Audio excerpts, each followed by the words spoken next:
Hello प्यारे मित्रों, नमस्कार। आइए आपकी अपनी नित्य संस्कृत क्लासेज में मैं आप लोगों का बहुत बहुत स्वागत और अभिनंदन करती हूँ। आज हम लोग सीटेट में जो पैडागोगी से प्रश्न पूछे जाते हैं, सीटेट की प्रैक्टिस हम लोग करेंगे। तो अधिक से अधिक प्रश्नों की कोशिश करेंगे कि आज हम लोग, क्योंकि पेपर एक पास में है तो इसलिए अधिक से अधिक प्रश्न करने की कोशिश करेंगे। ठीक है, तो चलिए स्टार्ट करते हैं। सबसे पहला प्रश्न पूछा जा रहा है, यहाँ पे लिखा हुआ है भाषण।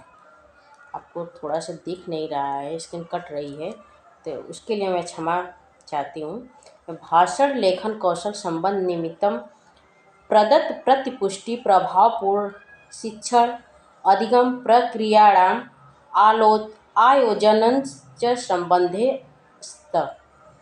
क्या होगा इसमें? वार्षिक परीक्षा या सत्रीय परीक्षा या रचनात्मक मूल्यांकन योगात्मक मूल्यांकन।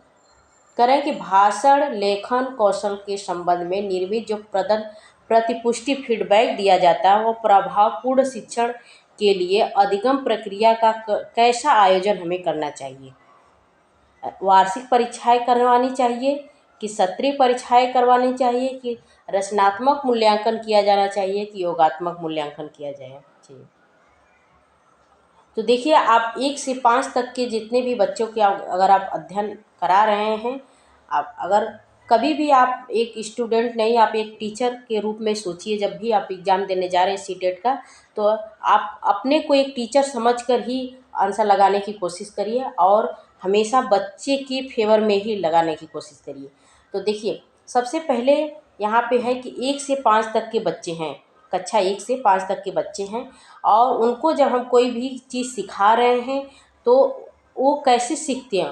वो पिक्चर के द्वारा, चित्र के द्वारा। ठीक है, जैसे हम पढ़ाते हैं ए फॉर एप्पल, तो बस एप्पल लिखने से ही बच्चा नहीं सीख जाएगा, उसके साथ में उसके यहाँ पे एप्पल बना के दिखाना भी पड़ता है। ठीक है ना? तो वही इसमें बता रहा है कि रचनात्मक मूल्यांकन हमें करना चाहिए, अर्थात बालक को अपने से रचना करने की कोशिश करना चाहिए, उसको बताना चाहिए। उसको वो बालक जब करके सीखता है तो इस प्रकार से बहुत ही अच्छा व प्रभावी शिक्षण उसको माना जाता है। बच्चे अच्छी प्रकार से अधिगम करता है। तो यहीं पे ये ऑप्शन नंबर यहाँ पे सी राइट होगा, रचनात्मक मूल्यांकन। करें कि रचनात्मक मूल्यांकन से तात्पर्य यह है कि किसी शैक्षिक कार्यक्रम, योजना, प्रक्रिया आदि में मूल्यांकन करके सुधार किया जाए। ठीक है, इसमें किसी योजना की गुणवत्ता तथा उसकी उपयोगिता का आकलन नहीं किया। कभी भी छोटे बच्चे की गुणवत्ता और उसकी उपयोगिता का आकलन नहीं करना चाहिए। इस बात को आप लोग ध्यान रखिए, जिससे उसको और अधिक उपयोगी तथा प्रभावशाली बनाया जा सके। भाषण लेखन कौशल संबंध निर्मित प्रदत्त प्रतिपुष्टि प्रभावपूर्ण शिक्षण अधिगम प्रक्रिया योजना जो है रचनात्मक मूल्यांकन संबंधी स्तर।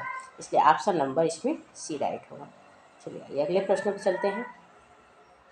भविष्य कथनम इति उपकौशलम केन संबंध। भविष्य कथन कौशल है, यह किससे संबंध है? रूपरेखा निर्माणेन कि सारांश लेखने कि टिप्पणी लेखने कि वाचनेन। बताइए, भविष्य कथन। तो ऑप्शन नंबर इसमें डी राइट होगा, वाचनेन। वाचन मतलब क्या होता है? पढ़ना। ठीक है, वाचन का जो संस्कृत में अर्थ होता है उसका मतलब होता है पढ़ना। भविष्य कथनम, देखिए ज्योतिषी के अनुसार भविष्य कथनम किसको कहा गया है?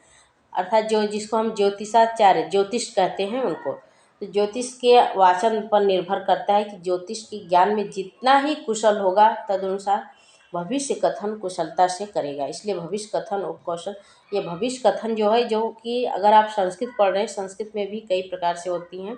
जैसे कोई ज्योतिष की विद्या ग्रहण कर रहा है, कोई वेद का ज्ञान ले रहा है, तो उसी में इसको कहा जा रहा है कि जो ज्योतिष का विद्या ग्रहण कर रहे हैं, ज्योतिषाचार्य बने, उनको वाचन अधिक से अधिक करना चाहिए। ठीक है, चलिए अगले प्रश्नों पर चलते हैं। छात्रा पाठ्यवस्तुन भावम अवगंतुम समर्था सन्ति न वा शब्दार्थानाम अधिगंतुम समर्था सन्ति न वा शब्दार्थम ज्ञातुम अन्वेषणं कर्तुम समर्था असमर्था वा इत्येतत् कृत प्रयासे केन संबंधः अस्ति। करें कि छात्र जो है पाठ वस्तुओं के भावों को समझने में उसको परेशानी हो रही है, उसके शब्दों को भी वह समझने में परेशानी हो रही है, उसके अर्थों को भी वो नहीं समझ पा रहा है, वो उसको ढूंढने की कोशिश कर रहा है और ढूंढने की कोशिश करने में भी वो असमर्थ है। ठीक है, तो इत प्रयास के संबंध, जो ये प्रयास किया जा रहा है छात्र के द्वारा, यह किस प्रकार से संबंध है?